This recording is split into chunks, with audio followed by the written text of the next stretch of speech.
El Evangelio según San Juan, en el capítulo 17. Estamos leyendo el versículo número 3. San Juan capítulo 17, versículo número 3. Dice el versículo número 3. Y esta es la vida eterna, que te conozcan a ti, el único Dios verdadero, y a Jesucristo, a quien has enviado. ¿Qué les parece si oramos puestos en pie? Querido Padre Celestial, gracias por el regalo de este nuevo día, y gracias por su compañía, y gracias por la presencia de los ángeles en este lugar. Señor, gracias por todos los presentes, amigos y amigas, hermanos y hermanas, y gracias por aquellos y aquellas que están en sintonía con nosotros a través de la internet, a través de la televisión, a través de la radio. Que cada uno de ellos y ellas en esta hora sea bendecido con su presencia y sea guiado y dirigido por el Espíritu Santo. En este lugar rogamos, oh Dios, que el Espíritu Santo nos traiga palabra de vida para la vida eterna. Que ahora, Dios, recibamos la palabra de Jehová que vive y permanece para siempre. Háblenos, Dios, a través del predicador. Que no sean las palabras de este hombre, sino las palabras que da Jehová, palabra de vida para la vida eterna. Lo pedimos, Señor, en el nombre de Jesús. Amén. Pienso que es saludable que hagamos un reenfoque de toda la serie. Hace algún tiempo comenzamos a trabajar con esta serie que se llama Transformados por su Espíritu. Y cuando comenzamos, recuerdo que fue en Pensilvania, en una ciudad que se llama Reading, hablamos acerca de la regeneración. Luego hablamos acerca de Juan el Bautista. Y entonces comenzamos a prepararnos para hablar acerca de Jesús y el arrepentimiento. Nos ha tomado tiempo analizar San Mateo capítulo 3, versículo 17, donde Dios dice: «He aquí este es mi Hijo amado, en quien tengo complacencia». Nos tomó mucho tiempo y todavía no salimos de allí, de la frase «en quien tengo complacencia». Cuando hablamos del arrepentimiento en la Biblia, tenemos que ver a Juan el Bautista hablando de arrepentimiento, a Jesús hablando de arrepentimiento, a Pedro hablando del mismo tema y a Pablo. Pero también, cuando miramos la Biblia, encontramos que el mensaje de los apóstoles era el mismo: arrepentíos, porque el reino de los cielos se ha acercado. En el capítulo 3, versículo 17 de San Mateo, la frase «en quien mi alma toma contentamiento» está estrechamente relacionada con Isaías 42, versículo 1, que habla acerca del siervo sufriente. El siervo sufriente es Cristo Jesús. Cuando estudiamos la persona de Jesús como el siervo sufriente, descubrimos que Él es, como dice Juan el Bautista en Juan 1:29, el Cordero de Dios que quita el pecado del mundo. El Cordero de Dios que carga el pecado del mundo. El Cordero que apartó Dios para pagar el precio del pecado en el mundo. En Isaías 53 se habla del siervo sufriente. Y en el versículo 6 dice: «Mas Jehová cargó en él el pecado de todos nosotros». En otras palabras, la frase «en quien mi alma toma contentamiento» se refiere directamente a Jesús. Mi alma tiene contentamiento en Jesús porque Jesús es la propiciación por el pecado. Propiciación por el pecado significa que Jesús toma la copa de la ira de Dios y se la bebe Él, para darle entonces vida a aquellos que merecían la copa de la ira. La relación es tan linda y tan estrecha y tan profunda que ya está desarrollada en otros temas, pero si la tomamos en cuenta ahora, entenderemos lo que estamos haciendo. En quien mi alma contentamiento es trascendente. ¿Por qué? Porque para ser aquel en quien el alma de Dios toma contentamiento, el Señor Jesús tuvo que hacerse hombre. Al hacerse hombre, tomó un cuerpo de carne y sangre y vino a la tierra a vivir como uno de nosotros. Cristo ganó y Cristo venció donde Adán fue derrotado. Y en la cruz, Cristo pagó el precio por el pecado. Al pagar el precio por el pecado, ganó el derecho sobre la tierra. Otra vez, Cristo reconquista la tierra para el cielo. Ahora Satanás ya no es más el príncipe soberano de la tierra. Ahora Satanás es príncipe de este mundo solamente porque los pecadores todos no se entregan a Cristo Jesús. Es ese rechazo o esa reticencia a entregarse a Dios lo que le da poder a Satanás. Cuando Cristo venga, Satanás y todos sus demonios, finalmente después del milenio, serán completamente destruidos. Por eso la serie que estamos estudiando es tan importante. Usted necesita entender la ciencia de la salvación. Esto es una cuestión de religión y de doctrina. Es mucho más que eso. Es una situación que no solamente tiene que ver con la tierra, pero tiene que ver con todo el universo. Aquí me detengo. ¿Se entiende o no se entiende? Por eso el trono celestial está envuelto en este caso. No es solo porque hay que salvar la humanidad. No, es porque el universo tiene que conocer, tiene que entender y saber cómo es el carácter de Dios y quién es la persona de Dios.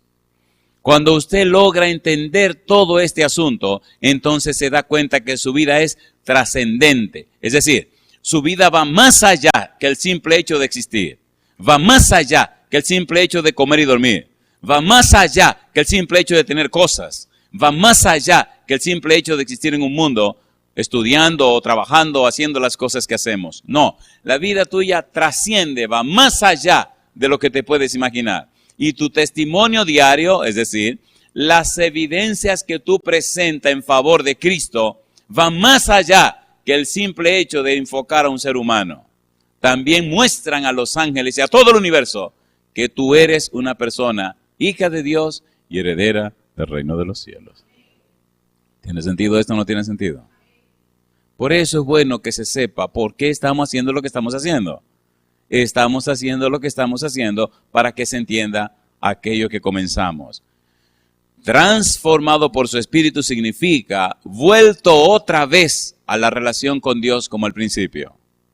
El hombre fue hecho a imagen y semejanza de Dios. El plan de salvación lo que hace es restaurar al hombre a la imagen de Dios. Por eso, siendo que la naturaleza humana cayó, siendo que la naturaleza del hombre cayó tan bajo que no se puede arreglar, Dios le da una nueva simiente, la simiente de Cristo, que va más allá del simple hecho de ser cristiano. De hecho, 1 Juan 3:9 dice que esa simiente que viene de lo alto no peca ni puede pecar. Por tal razón, cuando usted es cristiano, cuando se entrega a Jesús, cuando es bautizado, entonces tiene dos simientes. La de abajo que no sirve para nada, que lo único que sabe es pecar. Y la de arriba que no puede pecar. Usted decide cuál va a alimentar. O la de abajo o la de arriba. Y todo esto es punto de agenda en el gobierno divino, en el trono de Dios, en el tribunal celestial. Es bueno que eso quede claro en la mente suya, porque no estamos distrayéndonos o aprovechando los minutos que pasamos juntos sencillamente para leer versículos de la Biblia. No, estamos emplazados ante un asunto legal, ante un asunto judicial, ante un asunto forense, ante un asunto universal. Y es más de lo que simplemente se ve, y mucho más que eso. Por eso estamos hablando, número 1, San Juan 17, versículo 3, que Cristo dice que la vida eterna es conocer a Dios. Y por eso me he explicado que la idea de Cristo, conocer a Dios, la idea hebrea de conocer a Dios, significa o involucra una relación personal con Dios, una relación íntima con la persona de Dios, un conocimiento de la persona de Dios. Por eso necesitamos pasar tiempo con Dios. La salvación va más allá del simple hecho de aceptar una doctrina o un credo. Es más que eso. Es vivir una vida y mostrarle a los demás el cambio y la transformación obrado por el Espíritu al conocer a la persona de Dios. Si usted me dice a mí que es una persona que alcanzó salvación en Cristo Jesús y sigue siendo la misma persona de siempre, usted está convencido de una verdad, pero no se ha convertido a esa verdad. Y recuerde que Cristo dijo, yo soy el camino y la verdad y la vida. Por tal razón se necesita ver los frutos de arrepentimiento en la vida suya, como decía San Juan el Bautista. Fruto de arrepentimiento que se traducen en una vida cambiada. Una vida arrepentida significa una vida con una mente cambiada, con patrones cambiados, una vida con una estructura mental cambiada, una mente nueva, la mente de Cristo. ¿Se entiende el enfoque, por favor? ¿Tiene sentido o no tiene sentido? ¿Tiene sentido o no tiene sentido? Por eso Dios se involucra y se envuelve en el asunto. Ya hablamos, número 1, lo que significaba Elohim. Hablamos lo que significaba Ruach Elohim. Hablamos lo que significaba Yahvé Elohim. Hablamos lo que significaba Bar Elohim. Todo el gobierno divino envuelto, involucrado en esto. Ayer hablamos un poco acerca de lo que es el trono de Dios. Dios aparece sentado en su trono, Isaías capítulo 6, versículo 8. Hay serafines delante de él. La falda de él cubre todo el templo, cubre todo el espacio que vio Isaías. Vemos más adelante en el libro de Daniel capítulo 7, versículo 9 y 10, Dios sentado en su trono. Un anciano de día, dice él, tiene el pelo blanco y hay millones que le sirven delante de él. Él ve, sentado en el trono, a una persona y describe las características que él ve. En el capítulo 4 y capítulo 5 del libro de Apocalipsis aparece Dios sentado en su trono. En el capítulo 4 aparecen serafines delante de él. De modo que la persona que vio Isaías, intuimos que es la misma persona que vio Juan y la misma persona que vio Daniel. Pero mire qué curioso, Ezequiel también ve un trono, pero la persona que ve en el trono no tiene esos perfiles, tiene otros perfiles. Y curiosamente, cuando Cristo habla, dice que él también tiene un trono. Y también define cosas interesantes acerca de él y su trono. Vamos al libro de Ezequiel, vamos rapidito, para ver este segundo trono. Todo el arrepentimiento, todo el mensaje de arrepentimiento está seguro y asegurado por la presencia y la participación de Dios el Padre, de Dios el Hijo y Dios el Espíritu Santo. Ezequiel capítulo número 1, versículo 4 al 6. Ponga cuidado en lo que vamos a leer. El arrepentimiento es seguro, asegurado y garantizado porque Dios está envuelto en esto. Usted no tiene nada que temer, solamente tiene que confiar y creer en lo que Dios ha prometido y caminar conforme a los principios de la Biblia. Ezequiel capítulo 1, versículo 4 al versículo 6. Mire qué cosa linda. Aquí Ezequiel ve, tiene una visión, aquí comienza su experiencia maravillosa con el Espíritu Santo. Ezequiel capítulo 1, versículo número 4. ¿Cómo dice el versículo 4? Y miré, y aquí, ¿qué cosa? Venía ¿de dónde? Venía del norte un viento tempestuoso. Sigue diciendo, y una gran nube, ¿con qué cosa? Con un fuego envolvente. Ponga cuidado a esa frase, con un fuego envolvente. Y alrededor de él, ¿qué cosa había? Un resplandor. Y en medio del fuego, algo que parecía como bronce refulgente. Es lo que está viendo Ezequiel. Dice el versículo 5, y en medio de ella, la figura de 4 seres vivientes.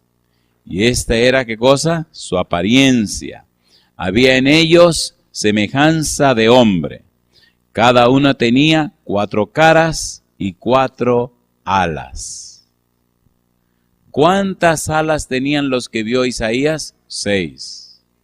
¿Cuántas alas tenían los que vio Juan el Bautista, Juan el discípulo amado en Apocalipsis? 6. ¿Cuántas alas tienen los que está viendo Ezequiel? 4. Los que tienen 6 se llaman serafines. Los que tienen 4 se llaman querubines. Ahora se está viendo un trono donde no hay serafines. Lo que hay son querubines. Y se está viendo ahora la figura de una persona que no tiene el pelo blanco, ni tiene una falda larga. Tiene otra apariencia. Y ponga cuidado, por favor. Dice el capítulo 1 de Ezequiel, versículo número 11. ¿Cómo dice el verso 11? Así eran sus caras. ¿Y qué dice ahora? Y tenían sus alas extendidas por encima. ¿Y qué sigue diciendo? Cada uno 2, las cuales se juntaban. ¿Y qué pasó con las demás? Y las otras 2 cubrían sus cuerpos. ¿Cuántas alas tenían? 4 alas. Así que no son, ni es el trono que Isaías vio, ni es el trono que vio Juan en el libro de Apocalipsis. Ahora Ezequiel está teniendo experiencia con otra persona que tiene un trono y que está sentada en el trono. Veamos más adelante en el mismo capítulo 1, los versículos 25 al 27. Dice el versículo 25, y cuando se paraban, ¿qué hacían? Y bajaban sus alas, se oía una voz de arriba de la expansión que había sobre sus cabezas. Y sigue diciendo, y sobre la expansión que había sobre sus cabezas se veía la figura de un trono que parecía de piedra de zafiro, y sobre la figura del trono había una semejanza que parecía de hombre sentado sobre él. Y la apariencia como de figura como de bronce refulgente, como apariencia de fuego dentro de ella en derredor. El aspecto de sus lomos, ¿qué cosa? Para arriba, fuego. Y desde sus lomos para abajo vi que parecía como fuego y que tenía resplandor alrededor. Desde los lomos, la cintura para abajo, fuego. Y desde la cintura para arriba, como bronce refulgente. Mi pregunta, ¿es ese el anciano que tenía el pelo blanco y una falda grande? No, es otro personaje. Lo bueno es en el capítulo 8, donde él pone un detalle más que nos ayuda a descubrir quién es ese personaje. Ezequiel capítulo 8, versículos 2 y 3. ¿Por qué es tan importante esto, pastor? Usted verá por qué. Ezequiel capítulo 8, versículo número 2, dice, y miré, y he aquí una figura que parecía de hombre, desde sus lomos para abajo, fuego, y desde sus lomos para arriba, ¿qué parecía? Parecía resplandor, el aspecto de bronce refulgente. Y aquella figura extendió la mano y me tomó por las guejeras de mi cabeza. ¿Y qué dice él ahora? Y el Espíritu me alzó entre el cielo y la tierra y me llevó, ¿a dónde? En visión de Dios. ¿Y qué pasó? Me llevó a Jerusalén a la entrada de la puerta de adentro. Mi pregunta es, ¿quién es el que está tomando por la quejeda de la cabeza a Ezequiel? Dice, y el Espíritu me tomó por las quejedas de mi cabeza. ¿A quién está mirando Ezequiel? Ezequiel está mirando el trono del Espíritu Santo. Hoy día en muchos lugares se está diciendo tantas cosas del Espíritu Santo y es vergonzoso que la gente esté diciendo eso cuando la Biblia es tan clara en esos asuntos. Hay cosas que en algún momento tendré que compartir, pero pienso que todavía no es el momento. Hay unas páginas en la internet, esa página aportes.forshare.com, ahí hay 10 series del Espíritu Santo, hay más de 140, 150 sermones. Estúdielo, escúchelo, con su Biblia en la mano. La idea de la serie Transformado por su Espíritu es mostrar y demostrar cómo el Espíritu trabaja junto y o a la par con el Padre y con el Hijo. Hay una pieza clave en la Biblia, desde Génesis capítulo 1, versículo 2, hasta el final del libro de Apocalipsis, y es el Espíritu Santo.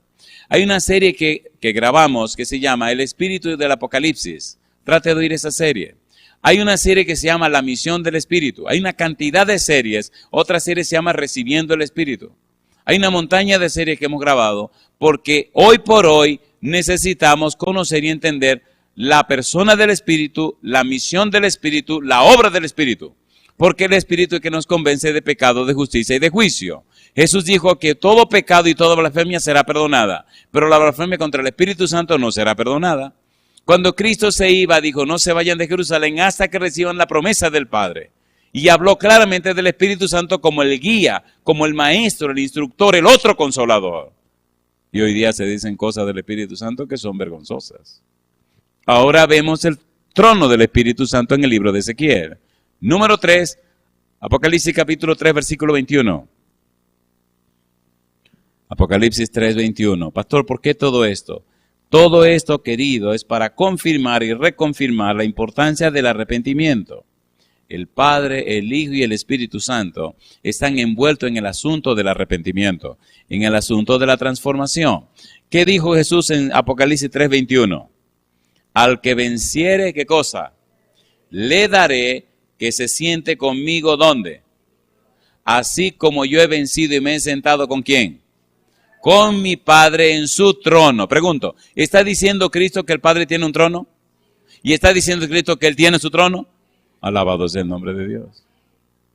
Si el Padre tiene su trono, si el Espíritu tiene su trono y Cristo tiene su trono, entonces cada quien tiene su trono.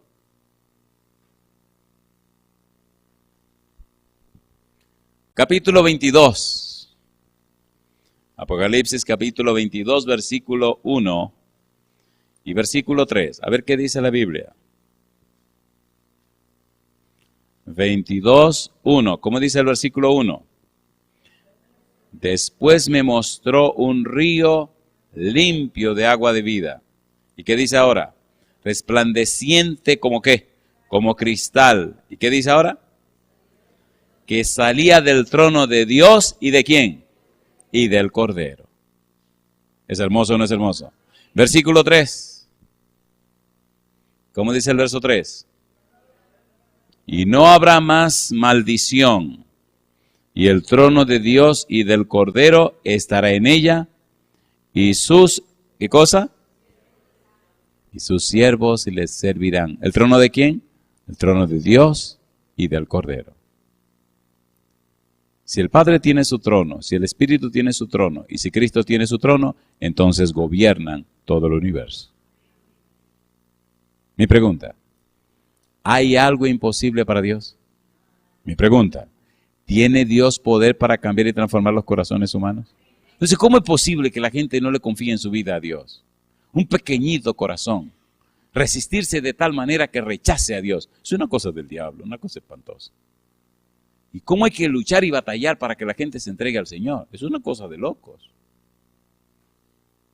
Hebreos capítulo 1. Hebreos capítulo 1. Completemos esta parte. Versículos 5 al 8. Hebreos capítulo 1. Versículos 5 al 8. Leamos específicamente. Mire lo que dice el versículo número 5. ¿Cómo dice el 5? Porque ¿a cuál de los ángeles dijo Dios jamás, mi hijo eres tú, yo te he engendrado hoy? Y así sigue analizando, sigue añadiendo y explicando. Y otra vez, yo seré a él padre y él me será mi hijo. Y otra vez, cuando introduce al primogénito en el mundo, dice, adórenle todos los ángeles de Dios. Ciertamente, de los ángeles dice, el que hace a sus ángeles espíritus y a sus ministros llamas de fuego. Mas del Hijo dice, ¿qué dice del Hijo? Tu trono, oh Dios, por el siglo del siglo, cetro de equidad es el cetro de tu reino. ¿Cómo le llama el Padre al Hijo? Dios. ¿Qué cosa dice que tiene? Un trono. Entonces, el Padre tiene su trono, el Espíritu tiene su trono y el Hijo tiene su trono. ¿Qué significa eso? Que son soberanos. ¿Qué significa eso? Que trabajan en equipo. ¿Qué significa eso? Que están de acuerdo en las cosas que hacen. ¿Cómo nos beneficia esto a nosotros? Número 1, sabiendo que podemos tener garantía y seguridad para nuestras necesidades sean suplidas. Número 2, que nosotros somos objeto de estudio de todo el universo. Número 3, que podemos mostrar en nuestra vida la gracia, la presencia y los perfiles del Dios Todopoderoso. Nosotros somos, y hemos dicho, los actores y las actrices de un drama milenario. Todo el universo tiene los ojos enfocados en la tierra y usted y yo mostramos el carácter precioso de nuestro Hacedor. La mayoría de los cristianos no saben que cuando Dios nos hizo un templo para ser lleno de la presencia del Espíritu Santo. ¿Somos o no somos un templo? En el libro de 1 Corintios capítulo 3 hay unas palabras interesantes que deberíamos tomar en cuenta y hay unos detalles que es imprescindible resaltar. Primera de Corintios, capítulo número 3. Oiga lo que dice la Biblia. Primera de Corintios, capítulo 3, versículo 16. ¿Cómo dice? ¿No sabéis que sois, qué cosa? Templo de Dios, ¿y qué más? Y que el Espíritu de Dios mora en vosotros. ¿Qué cosa somos nosotros? No dice ni siquiera que somos una casa. En Hebreos capítulo 3, versículo 6 dice que somos una casa de Cristo. Pero ahora Pablo dice y explica, miren, nosotros no somos una casa cualquiera, somos un templo. ¿Se imagina usted en un templo, un baile y la gente bailando y bebiendo? Entonces, ¿cómo usted se pone a bailar, a beber y a fuñir la paciencia allá afuera? Si es santo un edificio que usted construyó, más santo debe ser su persona, que es la morada del Espíritu de Dios. ¿Sí o no? ¿Sí o no? Sin embargo, usted mete por esa boca cosas que nunca debió poner, mira cosas que nunca debió mirar, oye cosas que nunca debió escuchar y toca cosas que nunca debió tocar, siendo que usted es el templo del Espíritu Santo y morada del Espíritu de Dios. ¿Es así o no es así? ¿Es así o no es así? Somos templo. Dios nos creó para ser morada del Espíritu Santo. Con el propósito, con el objetivo, con la meta de, a través de nosotros, Dios darse a conocer. Qué cosa linda. ¿Es hermoso o no es hermoso? Por eso, cuando el hombre pecó, Dios no lo abandonó. El hombre, y estoy hablando de la humanidad, es un proyecto de Dios. El propósito por el cual Dios hizo al hombre era darse a conocer. Vamos a ver si esto lo hacemos rapidito. Cuando el hombre sale de la mano de Dios, sale bueno en gran manera. Génesis 1:31. De modo que cuando el hombre sale, refleja la belleza y la santidad de Dios. Los perfiles de Dios. ¿Es así o no es así? Dice la sierva de Dios que estaba vestido con un manto de luz, la misma luz que cubre a Dios. Y dice la Biblia, en el Salmo 104, que Dios se viste de luz y de magnificencia. Así que el hombre y la mujer estaban vestidos de luz y de magnificencia. Cuando pecaron, la luz desapareció y entonces se sintieron desnudos. La palabra desnudo explicamos en una serie que dimos en Canadá. La palabra desnudo, antes del pecado, significa pureza e inocencia. Pero desnudo después del pecado significa otra cosa. ¿Sí o no? Por eso Adán y Eva estaban desnudos y no se avergonzaban antes de pecar. Pero después de pecar, estaban desnudos y se avergonzaron. ¿Se entiende la relación, por favor? Desapareció el manto de luz que los cubría. Ahora vivimos desnudos. Gloria a Dios que en Cristo somos revestidos.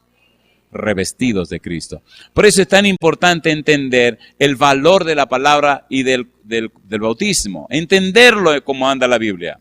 Gálatas capítulo 3, versículo 27, ¿cómo dice? Porque los que son bautizados en Cristo, ¿de Cristo qué cosa? Están revestidos. Alabado sea el nombre de Dios. Ahora Cristo es nuestra justicia. ¿Estamos vestidos de quién? Vestidos de Cristo. Se hace imprescindible entender y comprender todo este asunto porque Dios nos escogió a nosotros para ser templo del Espíritu Santo. El proyecto hombre es un proyecto de Dios y Dios no lo va a cambiar. Dios creó al hombre para que sea morada del Espíritu y a través del hombre Dios darse a conocer ante el universo. Cuando el hombre pecó, el proyecto se hizo más interesante. Cosa interesante. No importa que haya que vaciar todo el cielo, el proyecto se mantiene. Eso me gusta de Dios. Porque nada más Dios tenía que decir, quemen el mundo ese y se acabó. Cosa rica, mamacita linda. Mire que fallaron ahí en la tierra. Ah, sí, quémenlo. Y vamos a hacer otro nuevo. Y ya se acabó la cosa. Posiblemente lo que usted hubiera hecho y yo también. Ah, no dieron guerra, sí. El tipo se fue para allá, sí. Quémenlo. Vamos a hacer otra cosa. Pero Dios no es así. Dios no es así. Al contrario. Al contrario. Yo hice a esta gente para que reflejen mi carácter, para que reflejen los perfiles míos, mis características, mi santidad. Se mantiene el proyecto. Será costoso, no importa lo que haya que pagar. ¿Le costó a Dios? ¿Le ha costado a Dios? Oigan, nosotros somos cabezones, porque usted sabe lo que le ha costado a Dios y todavía vivimos patinando. ¿Qué le costó a Dios? Le costó su propia vida. ¿O no? Piense por un momento cómo se sintió Dios cuando vio a Cristo clavado en la cruz. El todopoderoso Dios no puede ayudar a su Hijo, porque está pagando el precio del pecado, porque está rescatando un mundito que es una cosa insignificante en el universo. Mi madre, que tal vez ni se ve. Bueno. Ay, Señor. Yo le hago una pregunta a usted. ¿Somos importantes para Dios o no somos importantes? 1 Corintios capítulo 6. Mire la misma idea, pero expresada un poquito más profunda y con un detalle adicional. 1 Corintios capítulo 6, versículo número 19. ¿Cómo dice el 19? ¿O ignoráis que vuestro cuerpo es qué cosa? Templo del Espíritu Santo, el cual está en vosotros, el cual tenéis de Dios. ¿Y qué dice ahora? Y que no sois vuestros. Tú no puedes hacer lo que te dé la gana. Ese cuerpo no es tuyo. Ese cuerpo es templo de Dios y morada del Espíritu Santo. ¿Cómo compró Dios esos cuerpos? ¿Cómo dice el versículo 20? Porque habéis sido comprados por precio. ¿Qué dice? Glorificad pues a Dios en vuestro cuerpo y en vuestro espíritu, los cuales son ¿de quién? De Dios. Pero ¿qué hace Satanás? Que toma nuestro cuerpo y lo embarra y lo envuelve en cosas que no debe ser para tener derecho legal sobre nosotros y hacer con nosotros lo que le da la gana. ¿Y qué hacemos nosotros? Que muchas veces le damos la razón. Cuando Pablo dice, glorificad pues a Dios en vuestro cuerpo, ¿qué es lo que está diciendo? En el capítulo 1, versículo 21 de Romanos, dice, y no le glorificaron como a Dios. Hay una relación muy estrecha entre la palabra o el verbo glorificar y la palabra adoración. La adoración no es un culto. La adoración es un acto que se hace en la iglesia. La adoración es un estilo de vida. ¿Qué es la adoración? Un estilo de vida. La adoración a lo que nosotros somos y por tanto hacemos cada momento de nuestra vida. Hay personas que se preparan en la semana para el culto de adoración en la iglesia. Se equivocó. El culto de adoración es cada momento de tu vida. Si pues coméis o bebéis o hacéis otra cosa, hacedlo todo ¿para qué? Para la gloria de Dios. Que cada detalle de tu vida glorifique a Dios. Glorificar a Dios, doxazo, significa mostrar los perfiles de la persona de Dios, las bellezas de su carácter, la santidad de su persona en todo momento. ¿Se entiende o no se entiende? Por eso, para lograrlo, el único que puede hacerlo es el Espíritu Santo. ¿Cómo? Transformados por su Espíritu. Queridos, ¿tiene sentido o no tiene sentido? Recuerde que esto no es cuestión de religión, es cuestión de relación. ¿Cuestión de qué? De relación. ¿Con quién te estás relacionando? Mire qué interesante es esto. Un hábito es una respuesta aprendida a un estímulo determinado. Los hábitos son el resultado de nuestras acciones. Nuestras acciones son el resultado de nuestras ideas. De modo que, decía William James, crea una idea, cosecharás una acción, crea una acción, cosecharás un hábito, crea un hábito, cosecharás un carácter, crea un carácter, cosecharás un destino. Pregúntate cuáles son tus hábitos. Y cuida qué es lo que estás viendo, qué es lo que estás mirando, qué es lo que estás oyendo, qué es lo que estás oliendo, qué es lo que estás tocando. La sierva de Dios le llama a eso las avenidas del alma. No me diga a mí que tus ojos enfocan una cosa, tus oídos enfocan otra cosa, tu nariz enfoca otra cosa, tu boca enfoca otra cosa y tus manos tocan otra cosa y tú me andas por otro lado. ¡Mentira! Usted tiene la mente llena de lo que está mirando y haciendo, ¿sí o no? ¿Sí o no? La ley de la contemplación, terminamos pareciéndonos lo que contemplamos. Por eso Dios dice, mirad a mí. Y por eso dice el apóstol, el libro de Hebreo, dice, puestos los ojos en Jesús. ¿Se entiende o no se entiende? ¿Puestos los ojos en quién? En Jesús. ¿En quién estás poniendo tus ojos? Haga un estudio usted mismo. Usted vive y usted actúa conforme a lo que usted está mirando. Es una ley, la ley de la contemplación. No me canso de repetir una experiencia. Hay un señor con un hijo y el hijo había nacido con una joroba. ¿Se entiende la palabra joroba? Era un jorobado. Los médicos le dijeron al papá que eso se podía corregir, pero que no iba a ser fácil. Así que el papá se le ocurrió, enfrente de la casa, construir una estatua de mármol con la altura promedio que tendría el niño cuando fuera un adulto. Y la hizo muy parecida a toda la fisonomía del niño. Le dijo al bebé, al muchachito, cada vez que tú te vayas para la escuela, quiero que mire de frente la estatua. Y el día que tú logres verle los ojos a la estatua, parándote enfrente de ella, te voy a regalar lo que me pidas. Al chiquito le encanta que le regalen o no. Y toda la mañana el chiquito venía y se paraba frente a la estatua y trataba de mirar. Y como estaba chiquito solamente veía para acá abajo. Y así fue haciendo su esfuerzo cada mañana, cuando iba para la escuela, cuando venía de la escuela. Todos los días fue creciendo y fue haciendo su esfuerzo. Fue creciendo, fue haciendo su esfuerzo, fue creciendo. Hasta que cuando se hizo adulto, pudo verle la cara perfectamente a la estatua. ¿Entienden la moraleja? ¿Puestos los ojos en quién? Miren, le voy a decir un secreto y después que se lo diga, ahí no será secreto. Dios nos creó para reflejar su carácter. Dios nos creó para mostrar su imagen. Dios nos creó para que la gente nos vean a nosotros y vean los perfiles y las bellezas de Dios. Es lo que dice primera de Pedro capítulo 2 versículo 9. Somos linaje escogido, real sacerdocio, nación santa, pueblo adquirido por Dios con un propósito, para que anunciéis las virtudes de aquel que os llamó de las tinieblas a su luz admirable.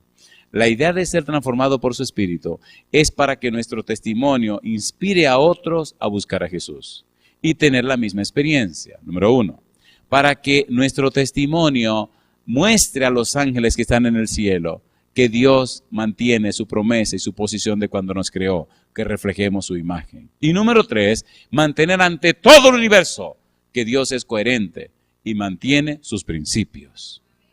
El hombre pecó, bendito sea, ahora el proyecto es más glorioso. ¿Por qué? Mire qué cosa linda. Como el hombre pecó y Dios es responsable y Cristo creó todo lo que existe, el mismo Cristo se hizo hombre para levantar al hombre de abajo y colocarlo ahora más alto de lo más alto de lo más alto. Por eso ahora Cristo comparte la naturaleza con nosotros. Y ahora Cristo es monogenes, el único de su especie, que siendo Dios se hizo hombre. Ahora la humanidad que cayó tan bajo está más allá de lo que una creación puede tener. ¿Sí o no? ¿Sí o no? Hay uno como nosotros sentado a la diestra del Padre. Acerquémonos pues confiadamente al trono de la gracia para hallar gracia en el oportuno socorro. ¿Tenemos un sumo sacerdote como nosotros? Pero sin pecado. ¿Es glorioso esto o no es glorioso? Entonces sacúdase. Sacúdase. ¿Dónde pasaremos la eternidad? En la casa de Dios. ¿Sí o no? No se turbe vuestro corazón, dice Jesús en San Juan 14:1. No se turbe vuestro corazón. ¿Creéis en Dios? Cree también en mí. En la casa de mi Padre. ¿Por qué hay muchas moradas en la casa de Papá Dios? Porque un regimiento de ángeles se alzaron y hubo que echarlo. Así que todas esas moradas están vacías. ¿O no? ¿Sí o no? Bueno, pues la vamos a vivir nosotros. Me imagino que los ángeles están muy atareaditos arreglando las cosas. No creo que estén pintando ni limpiando, porque en el cielo no hay sucio. Pero más o menos están hermoseando. Me gusta más la palabra hermoseando. Mamacita linda. Yo le digo a ustedes una cosa. El Señor pronto volverá. Hay un himno que dice, volverá, yo sé que volverá, y el mundo sabrá que no he mentido, verán su rostro los redimidos.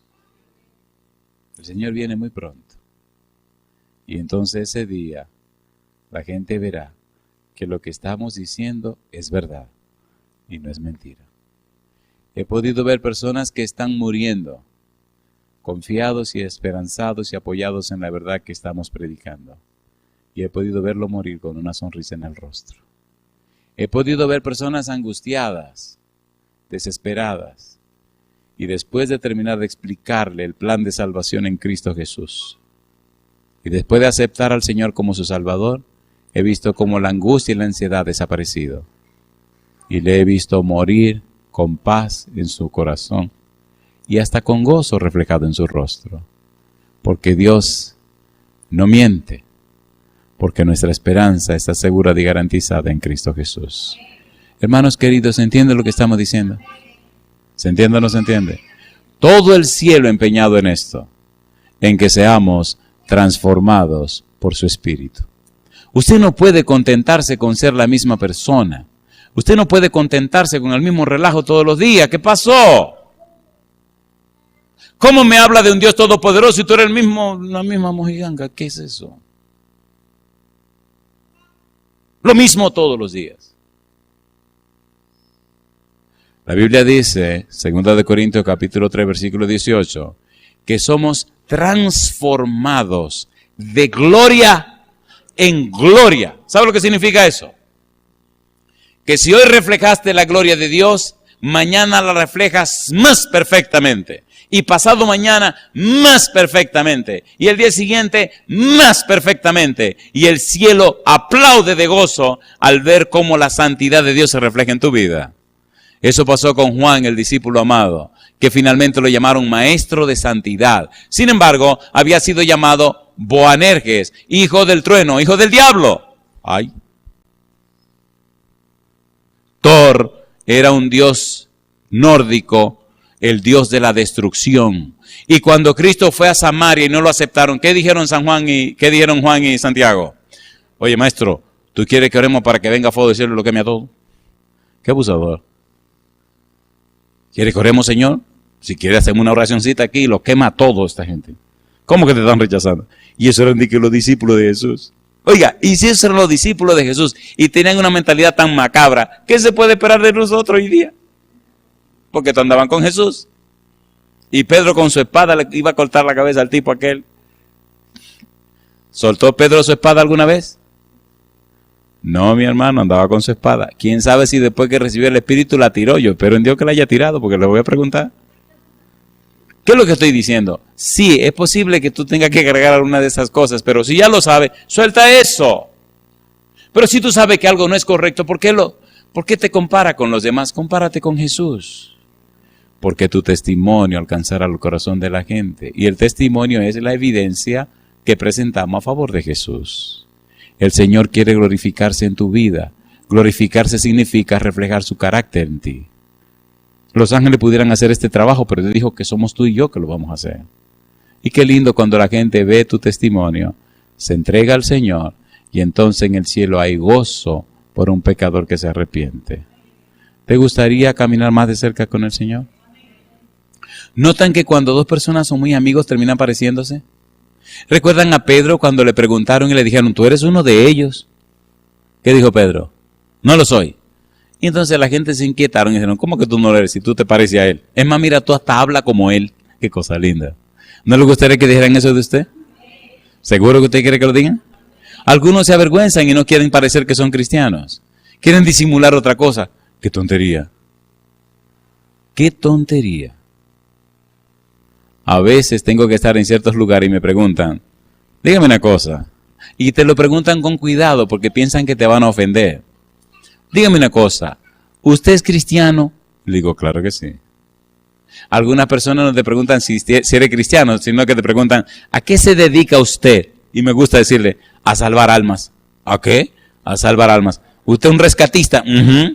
Soy un rescatista. ¿Cómo va a ser? ¿Sí? Un rescatista espiritual. Otros lo sacan del agua, a mí me gusta sacarlo del mundo para llevárselo al Señor. Y algunas damas se acercan con otras intenciones. O sea, chula, mamacita linda. Y se encuentran tremendo lío, compadre. Porque entonces comienza a predicarle el evangelio. Y a decirle que se ponga derecho porque el Señor va a tomar en cuenta toda la poca vergüenza que la gente hace. ¿O no? Sí, porque este mundo se dañó, esto ya se acabó. Póngase claro, el Señor viene muy pronto. En resumen y en conclusión, la gracia de Dios, la misericordia de Dios, el amor de Dios es rescatar a sus hijos y convertirlos en templos del Espíritu para que sean transformados por la unción del mismo y hacer de ellos ejemplos, modelos que inspiren a otros a conocer a Dios, a entregarse a Él y alcanzar así salvación y vida eterna. En el libro de Éxodo capítulo 34, versículos 6 y versículo 7, Dios proclama su nombre y aparece una palabra en forma muy especial con la que quiero terminar. Hay una serie de trabajos que haremos acerca de esta palabra, pero pienso que es tiempo de decir algunas cosas. Éxodo capítulo 34, versículos 6 y versículo 7. ¿Cómo dice el verso 6? Dice el versículo 6, y pasando Jehová por delante de él proclamó, ¿qué cosa? Jehová, Jehová, fuerte, misericordioso y piadoso, tardo para la ira y grande en misericordia y verdad, que guarda misericordia a millares. ¿Y qué dice ahora? Que perdona la iniquidad, la rebelión y el pecado, y que de ningún modo tendrá por inocente al malvado, que visita la iniquidad de los padres sobre los hijos y sobre los hijos de los hijos, hasta la, ¿cuánto? Tercera y cuarta generación. Es interesante que allí aparece la palabra misericordia y resalta bastante, pero hay una frase que dice que perdona la iniquidad, nasa avon, que toma para sí la iniquidad, que resuelve la iniquidad. Iniquidad es más que pecado. La iniquidad es el pecado premeditado, el pecado que se prepara, el pecado que uno arregla, el pecado que usted anticipa. Hasta ese pecado que usted anticipó, hasta ese pecado premeditado, hasta eso el Señor promete que lo perdona. Alabado sea el nombre de Dios.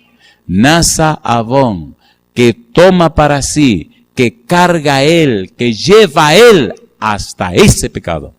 Por eso Juan decía, este es el Cordero de Dios que carga el pecado del mundo. Yo no sé cuál es tu pecado, yo no sé cuál es tu problema. Una cosa sé, que Cristo puede y quiere perdonar hasta eso malo que hiciste, eso asqueroso y extraño que hiciste, o eso que estás haciendo. La pregunta es, querido, querida, ¿quieres permitirle a Jesús que perdone tu pecado y que lave con su sangre toda la bajeza y la basura que tiene? Si tu respuesta es sí, ponte en pie conmigo. Y donde quiera que tú estés, manejando tu auto, o quién sabe dónde, si tu respuesta es sí, levanta tu mano y oremos juntos para que el Santo Espíritu tenga derecho legal sobre ti y sobre mí y empiece a cambiarnos a la semejanza de Jesús. Querido Padre Celestial, gracias por este nuevo día. Gracias, Señor, por su interés en cada uno de nosotros. Y gracias por llamarnos para ser actrices y actores en el drama milenario. Gracias, Dios, porque cuando caímos no nos abandonó. Gracias, Dios, por haber colocado en su agenda bendita nuestro caso personal. Sabemos y entendemos en su palabra que la situación de la tierra no involucra solo a los seres humanos. Sabemos que todo este asunto en la tierra involucra a todo el universo. Ahora entendemos, Dios, que nuestra vida es importantísima, no solo para los hombres, pero también para los ángeles y el universo. Hoy queremos que el Santo Espíritu repose en nosotros. Hoy queremos que el Espíritu Santo nos limpie. nos lave, nos cambie, nos transforme. Hoy queremos que el Santo Espíritu reprenda todo espíritu de mal que nos domina, que controla y guía nuestra mente. Hoy tomamos nuestra mente de las manos de Satanás y colocamos nuestra mente y nuestra voluntad en las manos de Cristo Jesús. Hoy reconocemos a Jesús como nuestro Señor. Esto significa que desde hoy Cristo será nuestro dueño. Significa que Él guiará nuestra vida. Significa que viviremos y haremos conforme a su voluntad. Hoy queremos, Dios, que nuestra vida refleje su carácter, que en nosotros se vea su gloria, que nuestro testimonio, Señor, que las evidencias mostradas en nuestra vida inspiren a otros a entregarse a usted.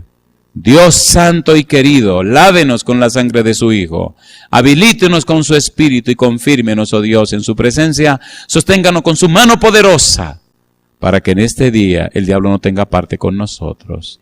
Y todo aquel que nos vea, se relacione con nosotros, pueda decir, he aquí un hijo o una hija de Dios, en el cual mora el Espíritu Santo. Bendiga a todos los presentes, Señor, pero también bendiga a aquellos y aquellas que nos siguen en cualquier lugar del mundo, a través de la radio, la internet o la televisión. Dios santo, que muy pronto en toda la tierra haya un reavivamiento de la piedad primitiva, que en toda la tierra se vea el derramamiento pleno del Santo Espíritu, y hombres y mujeres, Señor, revestidos de santa consagración, salgan por toda la tierra a proclamar el mensaje de salvación y arrepentimiento en Cristo Jesús. Es nuestro anhelo y oración, Señor. Lo pedimos en el nombre de Jesús. Amén, Señor. Amén.